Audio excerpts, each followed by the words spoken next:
আজকে আমি বাটা মরিচ দিয়ে পোয়া মাছ রান্না করব আর আমরা দিয়ে চিংড়ি মাছ রান্না করব। তো আপনাদের সাথে একটু শেয়ার করে ফেলতেছি। যেহেতু আমি রান্নার ভিডিও বানাই তাই আপনাদের সাথে একটু শেয়ার না করলে আমার পেটের ভাত হজম হয় না। তো তাই আজকে আমি কি রান্না করতেছি ওগুলো আপনাদের সাথে একটু শেয়ার করে নিচ্ছি। তো বাটা মরিচ দিয়ে তারপর পোয়া মাছ খেতে ইচ্ছা করতেছে অনেক দিন ধরে। চিটাঙের ভাষায় এটাকে পোয়া মাছও বলে, আমাদের দেশ গ্রামের ভাষায় বলে পোমা মাছ। তো এই মাছটা আমি অনেক মজা, এই মাছটা খেতে আমার খুবই ভালো লাগে, আমার অনেক পছন্দ সাগরের মাছ। এমনিতেই আমি সব রকমের সাগরের মাছ পছন্দ করি। তো এই মাছটা একটু ভেজে নিলাম, হালকা পাতলা ভাজবো, ভাইজা তারপরে বাটা মরিচ দিয়ে অনেক মজা করে রান্না করব আজকে। এভাবে বাটা মরিচ দিয়ে রান্না করলে কিন্তু অনেক ভালো লাগে খেতে, আমার কিন্তু অনেক পছন্দ। যেহেতু একটা জবও করি, জবের পাশাপাশি আমি একটা পেজও চালাই। তো যেহেতু পেজটা চালাই ওখানে আমার ভিডিও ছাড়তে হবে, ভিডিও না ছাড়লে তো আমার পেজের অবস্থা খুবই খারাপ হয়ে যাবে, এটাই নিয়ম। তো তার জন্য আমি যাই করি না কেন একটু টুকটাক করে ওখান থেকে ভিডিও বানাই নেই আর কি।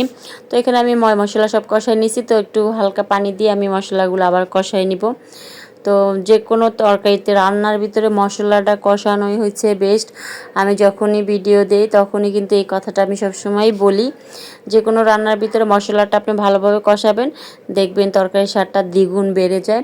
তো এই যে মাছগুলো দিয়ে আবার একটু উল্টাই দিচ্ছি যাতে দোনো সাইডে আমার মশলাটা ঢুকে।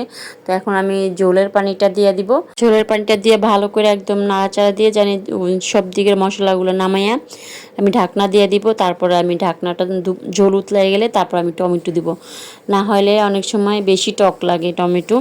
তো এই যে ঝোলের পানিটা উতলাই গেছে, এখন টমেটো দিয়ে দিলে টমেটোটা তাড়াতাড়ি সিদ্ধ হয়ে যাবে। যেহেতু অসিজনের টমেটো তেমন একটা সিদ্ধ হইতে চায় না, তো তার জন্য পানিটা গরম হওয়ার পরে আমি টমেটোটা দিই।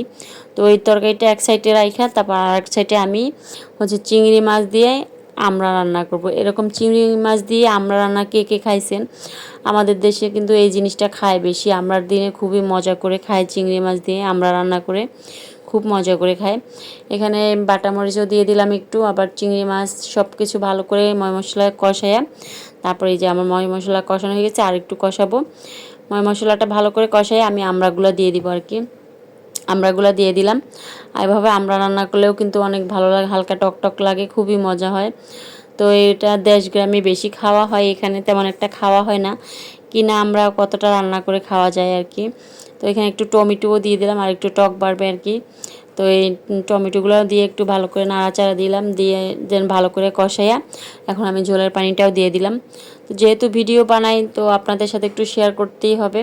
তো আমার রান্নাবান্নাগুলো কেমন হয় আপনারা কিন্তু আমাকে একটু কমেন্ট করে জানাবেন, ভালো হলে ভালো, খারাপ হলে খারাপ জানাইলে আমার কাছে খুবই ভালো লাগবে। আর আমার যদি কোনো ভুল ত্রুটি হয়ে থাকে সেটাও ধরাই দিবেন। আর সবাই ভালো থাকবেন, সুস্থ থাকবেন। আসসালামু আলাইকুম।